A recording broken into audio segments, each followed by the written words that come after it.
Next weekend, of course, sees the Community Shield, and that means we're just 2 weeks away from the start of the Premier League. Manchester City are favourites to make it 5 in a row at 11-10. Arsenal at 19-10. Liverpool at 15-2. I think everyone agrees that if anyone's going to win it, it's going to come from those three. We talked a lot, didn't we, about the possibility of Ederson moving to Saudi Arabia, but it looks now, look, the Brazilian goalkeeper will stay at Manchester City. Are they favourites for you, Don? Yeah, they have to be. 4 on the spin. I mean, Arsenal are getting closer. Liverpool will be different this season. They're unknown under Arne Slot, new manager. But I think when you look at Man City, it's very obvious to see in the second part of the season, they just come on strong. They know how to get it done. We've sat here for years and we go, final 20 games of the season, they go unbeaten, they put on a run, they scare everyone. So once you've got that in your locker and you start to scare everyone else, other teams know at the end of the season they've got to be flawless. Arsenal, I don't think, lost the league last season. I think they were as good as they could be. But Man City were just too good, and they will be this season. How much of a difference is Ederson staying? I think it's a huge plus for Manchester City. The way they play, the way Pep asks his goalkeepers to kind of take chances and passing the ball out of the back. So that's I think that's significant because we weren't quite sure what direction he'd go in long term if Ederson moved on. But that being said. And while I'm totally with Don, I think City start the season as favourites. I just feel that Arsenal certainly have done a lot more business. We see how it all settles in come the start of the season. But they've done a lot of good business this summer.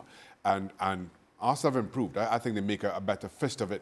I think it's going to be a really tight, a really interesting race this year. You've got Arsenal's favourites. I think this is Arsenal's year. I just, Don's talking about second part of the season, coming with a run, you know you can do it. Eventually, that turns into complacency. Eventually. You can't keep relying on that.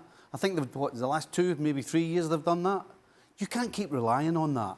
I think you look at the situation with Pep, all season long it's going to be, are you going, are you staying? Yep. That's going to start annoying everybody. De Bruyne, if he goes, that's a problem. If he stays, is he going to be fit? Last 2 years, he's had a lot of injuries, missed a lot of games. Is Rodri going to be as brilliant as he's been the last 4, 5, 6 years? Yep. Whereas Arsenal, everything at Arsenal to me seems to be going that way.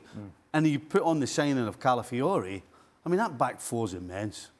So I think this is Arsenal's year.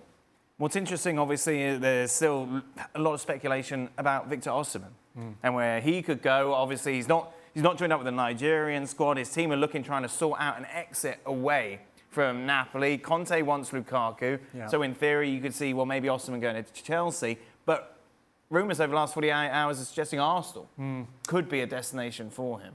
How much does that change? Oh, massively. That changes everything, because I was just going to argue the point when Steve was saying Arsenal, yeah, they can win it. But without a recognised centre-forward, City were going to be favourites. But this guy's a game changer. The trouble is, when you look at Napoli's situation, you see Victor Osimhen and you see Kvaratskhelia, they're both valued at 100 million each, or even more.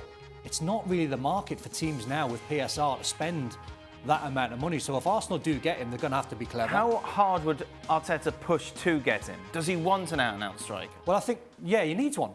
I think he needs one. He got 89 points for that one last season. Well, how many would you get with him? But does that take away something, though, from the game that he wants to play? Like, Arsenal scoring goals wasn't really the problem last season. When I watch this guy play, he's he moves the needle so much. He's so good. He probably gets in every team. The trouble is, as I said before, with PSR, the amount is difficult. But if Arsenal are clever, they've moved Emil Smith-Rowe on to Fulham for good money. Nketiah might leave. So Arsenal, if they're cute, could easily generate between 50, 60 million by selling some fringe players. Then all of a sudden, if Osimhen's 100, you're only 40 or 50 million away from buying like a world-class number 9, who's going to guarantee your goals, who's never really injured too much. I watch him play, and I think if you look internally and you look at the Premier League, probably the best striker out there, maybe for Arsenal and Liverpool, is someone like Ollie Watkins. That's a different sort of player. But I think if someone gets Osimhen, that's why everyone wants him. That's why he's valued at 100 million. They all want him. It's a difficult market to try and move in for that amount of money. You say though, Dan, that scoring goals wasn't Arsenal's problems last year. Arsenal had the best defensive record in the league. So I'm with Don in that to make that push just to eclipse Manchester City, the version we've seen so far, I think you need an out-and-out striker. Defence isn't the problem. That's not. They've been better than City in that regard, at least last season. You need that. I think you need that out-and-out striker for tight games where chances are at a premium, and you can rely on that person to tuck away their fair share of half chances. That's where Osimhen, that's where an out-and-out natural striker of that quality He's a makes Arsenal better. different animal than Kai Havertz. But does Arteta want him? He should. I really don't see where the argument is.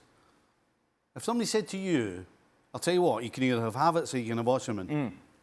Are you really going to take Havertz? You're not going to take him in a million years over Osimhen. So if you can do it, if you can afford it, 100%.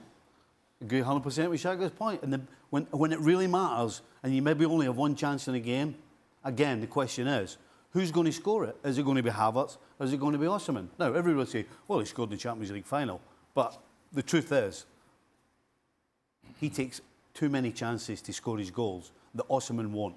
It allows him to play a little bit deeper as well, Kai Havertz. Yeah, but you don't want him deep. No, but you've That's got a problem, wouldn't it? That's the No, whole but problem. Where do you want him? No, There you go. but when you've got Sell him and there's more But money when you've got to get guys like Osimhen. Bukayo Saka, who's played a lot of football, Martinelli, who played a lot of football, in Champions League, domestic, and Premier League, there's going to have to be a little bit of rest and rotation. So it's a no-brainer.